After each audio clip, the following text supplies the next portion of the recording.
Welcome to the bird media. నేను మీ పవన్ కృష్ణమూర్తి.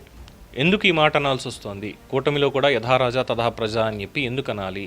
పవన్ కళ్యాణ్ గారు ఏమీ తప్పుడు పని చేయట్లేదే, ఎక్కడ ఆయన అవినీతికి పాల్పడడం లేదే, ఆయన శుభ్రంగా చాలా పనులు పంచాయతీల ప్రక్షాళనకి వీటన్నిటికీ కూడా మార్పు చూపిస్తున్నారు. అలాగే సరికొత్త కార్యక్రమాలు చేపడుతున్నారు. పర్యావరణ పరిరక్షణకి ఏం చేయాలో చేస్తున్నారు. అలాగే కేంద్రం నుంచి రావాల్సినటువంటి నిధులు, అది అమరావతికైనా లేదు అంటే పంచాయతీరాజ్కైనా, అలాగే సాకే నిధులతోటి రోడ్లు వేయాలి అని చెప్పిన 20,000 కిలోమీటర్ల రోడ్లన్నీ కూడా ఇమ్మీడియట్గా చేయండి అని అధికారులకు ఆజ్ఞలు ఇచ్చారు చంద్రబాబు నాయుడు గారు. ఆయన ఏం చేస్తున్నారు? లండన్ వెళ్ళినా కానీ ఇంకో చోటుకి వెళ్ళినా కానీ వ్యక్తిగత పర్యటన అయినా సరే రాష్ట్రానికి పెట్టుబడులు తేవాలంటే హిందూజాలతోటి మీటింగ్, అలాగే విదేశీ పెట్టుబడులు రావడం కోసం గూగుల్ వాళ్ళతోటి ఇంకొకరితోటి మీటింగ్, అమరావతిలో క్వాంటమ్ వ్యాలీ, తుఫాను చర్యలు, ఇవన్నీ కూడా చేస్తున్నారే. నారా లోకేష్ విద్యాశాఖకు సంబంధించి ప్రక్షాళన చేస్తూనే ఉన్నారు. అలాగే మిగతా వాళ్ళు నిమ్మల రామానాయుడు గారు ఇరిగేషన్కి సంబంధించి, అనగాని సత్యప్రసాద్ రెవెన్యూకి సంబంధించి, ఇలా చెప్పుకుంటూ పోతే చాలా, కొండపల్లి శ్రీనివాస్ గారు, ఇలా ఎంతోమంది పేర్లు చెప్పుకోవాలి. అందరూ బాగానే చేస్తున్నారు కదా పవన్. ఏముంది అంటే ఎస్, ఒక సంఘటన మాత్రం మళ్ళీ మళ్ళీ గుర్తు చేయాల్సి వస్తుంది. కొంతమంది ఎమ్మెల్యేల్లో అవినీతి పెచ్చు మీరిపోయింది. ఎస్, ఇది వాస్తవం.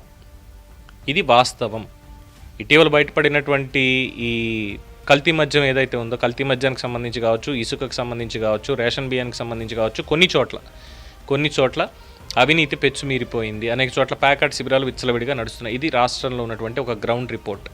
ఏది other than the development which we are completely discussing about. మనం ప్రతిరోజు చూసేటువంటి డెవలప్మెంట్ యాక్టివిటీస్ ఇవన్నీ కాకుండా ఇవి కూడా జరుగుతున్నాయి. అడిగితే పైనున్నోళ్ళే అలా ఉన్నారు, మేమెందుకు, మమ్మల్ని ఎందుకు అడుగుతున్నారు? ఇదే సమాధానం వస్తుంది.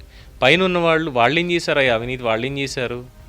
ఎందుకు పైనున్న వాళ్ళని మాట్లాడితే అంటున్నారు అంటే చెప్పేది ఏంటో తెలుసా? కరేడు భూముల గురించి పబ్లిక్ టాక్స్ పేరుతోటి అక్కడికి వెళ్ళి రైతులతో మాట్లాడిస్తున్నారు. మా డబ్బులు మాకు వస్తే చాలు, పావలానో అర్థం మాకు వస్తే చాలు, ఇబ్బందులు లేకుండా మేము స్వచ్ఛందంగా భూములు ఇచ్చేస్తున్నాం అనేటువంటి ఒక మెసేజ్ని కరేడు ద్వారా బయటికి పంపిస్తున్నారు. ఓకే, రైతులే ఒప్పుకుంటున్నారు కదా పవన్, ఏముంది అక్కడ ఇబ్బంది, ప్రభుత్వం డబ్బులు ఇస్తోంది, భూసేకరణ చేస్తోంది, అంతే కదా. ఇదే దాని మీద ఒక 4 నెలల క్రితం కరేడు ఉద్యమం అనేది మొదలైంది. కరేడు ఉద్యమం అక్కడ ఉన్నటువంటి ఆ 9,500 ఎకరాలు, 8,500 ఎకరాలు వద్దు, ఇవ్వము, ఇక్కడ రైతులు మా ప్రాణాలు పోయినా పర్వాలేదు, మేము ఇవ్వము అన్నటువంటి దగ్గర నుంచి ఈరోజు అయిపోయింది. అది కూడా ఓకే అమ్మా, అమరావతికి తీసుకుంటున్నారు కదా, కరేడు తీసుకోవడం తప్పే ఉంది, వాస్తవమే. మరి అక్కడ తీసుకునేటువంటి కంపెనీ పేర్లు ఏంటి? ఇండోసోల్, షిరిడి సాయి ఎలక్ట్రికల్స్. ఈ 2 అవినీతి కంపెనీలు కదా, జగన్మోహన్ రెడ్డి బినామీ కంపెనీలు కదా. లోకేష్ యువగళంలో చాలా గట్టిగా చెప్పారు కదా, అవన్నీ బోగస్ కంపెనీలు. ఆ బోగస్ కంపెనీలతో ఎవడ పెట్టుకుంటాడు, ఖచ్చితంగా వాటిని రానివ్వని రాష్ట్రంలోకి అని చెప్పి అన్నారే. షిరిడి సాయి ఎలక్ట్రికల్స్ విద్యుత్ శాఖలో జరుగుతున్నటువంటి భాగవతం మీద చాలామంది పెద్దలు మాట్లాడారు, అవినీతిని బయటపెట్టారు. అదే షిరిడి సాయి ఎలక్ట్రికల్స్ ట్రాన్స్ఫార్మర్స్లో ఎటువంటి అవినీతి చేసింది అనే దాని మీద. మరి ఆ షిరిడి సాయి ఎలక్ట్రికల్స్కి సంబంధించి నారా లోకేష్ కానీ, చంద్రబాబు నాయుడు గారు కానీ, పవన్ కళ్యాణ్ గారు కానీ, ఇద్దరు మొత్తం ముగ్గురు కూడా చాలా తీవ్రమైనటువంటి వ్యాఖ్యానాలు చేశారే. జగన్మోహన్ రెడ్డి బినామీ కంపెనీలతోటి మరి ఇప్పుడు వాళ్ళు అంటగాకుతున్నారు అంటే అవినీతిలో వాళ్ళు కూడా భాగస్వాములుగానే ఉన్నారా? మరి వాళ్ళని అడగకుండా, షిరిడి సాయితోటి వాళ్ళు అంటగాగుతున్నప్పుడు వాళ్ళని అడగకుండా మా నియోజకవర్గ పరిధిలో మేమేదో చిన్న చితకా పనులు చేసుకుంటే మా మీద పడతారేంటయ్యా అని చెప్పి ఎమ్మెల్యేలు కూడా అంటున్నారు.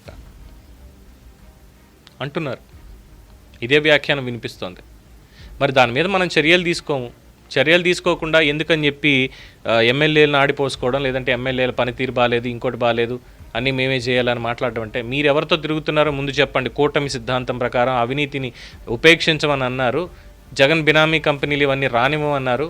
మనం ఇండస్ట్రియల్ పాలసీ, ఫెయిర్ ఇండస్ట్రియల్ పాలసీనే మనం పాటిస్తాము, ఎవరిని భయభ్రాంతులకు గురి చేసేది లేదు, నిజాయితీగా అందరూ కూడా పెట్టుబడిదారులు రావాలి, పెట్టాలి, భవిష్యత్తు బాగుండాలి రాష్ట్రానికి అనేటువంటి ఒక సత్సంకల్పంతో పనిచేస్తున్నారని చెప్తున్నారు. వెల్ అండ్ గుడ్, బాగానే ఉంది, మేము కూడా దానికి మద్దతు ఇస్తాం, సపోర్ట్ చేస్తామని అందరూ అంటున్నప్పుడు మరి బినామీ కంపెనీలు అనేటువంటి వాటికి ఎందుకని మీరు కొమ్ము కాస్తున్నారు?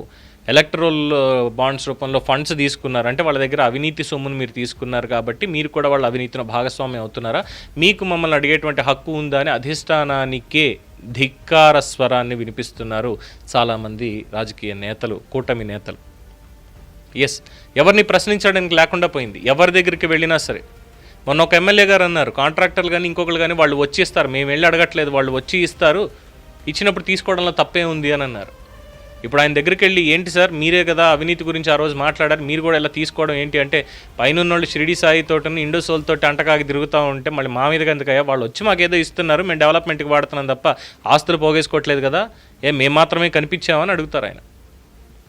సార్ ఏంటి మీ మీద కల్తీనికి లిక్కర్కి సంబంధించింది 14 నెలల నుంచి పట్టించుకున్న నాదులు లేడు, ఎవరు లేడు, పైన వాళ్ళు ఏమో దీంట్లో వీళ్ళతో తిరుగుతున్నారు, షిరిడి సాయి తోటిను వీళ్ళతోటి కరేడు భూములన్నీ కూడా హ్యాపీగా తీసుకుని వాళ్ళకి అక్కడ ఇచ్చేసారు అవసరం లేకపోయినా. ఆ రోజేమో అవినీతి కుట్రదారులు రాష్ట్రాన్ని నాశనం చేస్తున్నారు అన్న వాళ్ళతోటి ఈరోజు చట్టాపట్టాలు వేసి తిరుగుతున్నారు వీళ్ళు. వాళ్ళని వెళ్ళి అడగండి ఆయా ముందు, మమ్మల్ని ఎందుకు అడుగుతారని గ్రౌండ్ లెవెల్లో ఉన్న ఎమ్మెల్యేలు వీళ్ళు అంటున్నారు. ఇప్పుడు ఎవరిని అనాలి, ఎవరి గురించి మాట్లాడాలి? కూటమి గురించి రాష్ట్ర ప్రజలు పెట్టుకున్నటువంటి నమ్మకం, ఇచ్చినటువంటి హామీలన్నీ నెరవేరుస్తారని. మరి అందులో ఈ హామీ కూడా ఉంది కదా, జగన్మోహన్ రెడ్డి బినామీలు వాళ్ళు చేసినటువంటి అక్రమాలను బయట పెడతాం, వాళ్ళని అరెస్ట్ చేస్తాం, ఖచ్చితంగా చట్టం ముందు దోషులుగా నిలబెడతాం అని రెడ్ బుక్ కూడా రాశారు కదా. రెడ్ బుక్ అనేది ఎక్కడికి వెళ్ళిపోయింది? అయిపోయింది. రెడ్ బుక్ శకం అనేది ముగిసిపోయింది. ఇక్కడ రెడ్ బుక్ లేదు, బ్లూ బుక్ లేదు, బ్లాక్ బుక్ లేదు, డిజిటల్ బుక్ లేదు, ఏ బుక్ లేదు, కేవలం ఓటర్ బుక్ మాత్రమే ఉంది. ఓటర్లని ఓడించినటువంటి ఓటర్ బుక్ మాత్రమే మిగిలింది ఇక్కడ. సో ప్రజలే ఓడిపోతున్నారు, అంతకుమించి ఏం లేదు.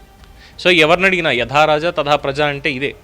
అభివృద్ధి గురించి ఎంతైతే చక్కగా గొప్పగా మాట్లాడుతున్నారో, విశాఖపట్నానికి ఇన్ని కోట్ల పెట్టుబడులు వస్తున్నాయి, రాష్ట్రంలో ఇన్ని కోట్ల పెట్టుబడులు వస్తున్నాయి, దీనికి ఆమోదం తెలిపాం, ఇన్ని ప్రోత్సాహకాలు ఇస్తున్నాం, యువతకి ఇన్ని ఉద్యోగాలు ఉపాధి అవకాశాలు వస్తాయి, మన వాళ్ళు ఎక్కడ కరువుతో చనిపోవాల్సిన అవసరం లేదు, వాళ్ళు బయట వలసలు వెళ్ళక్కర్లేదు, ఇంత గొప్పగా చెప్తూ రాష్ట్రాన్ని ప్రపంచ స్థాయిలో కూడా ప్రొజెక్ట్ చేసేటువంటి నాకంటే ఉద్దండులు, నేను అందరికంటే ఆఖరిలో ఉంటా రాష్ట్రాన్ని ప్రమోట్ చేయడంలో, నాకంటే ఉద్దండులు చాలామంది చేస్తూనే ఉన్నారు.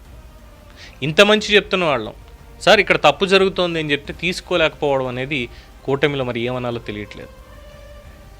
ఎందుకని చెప్పి వీళ్ళతోటి అంటకాగుతూ ఈ రకంగా చేయడం.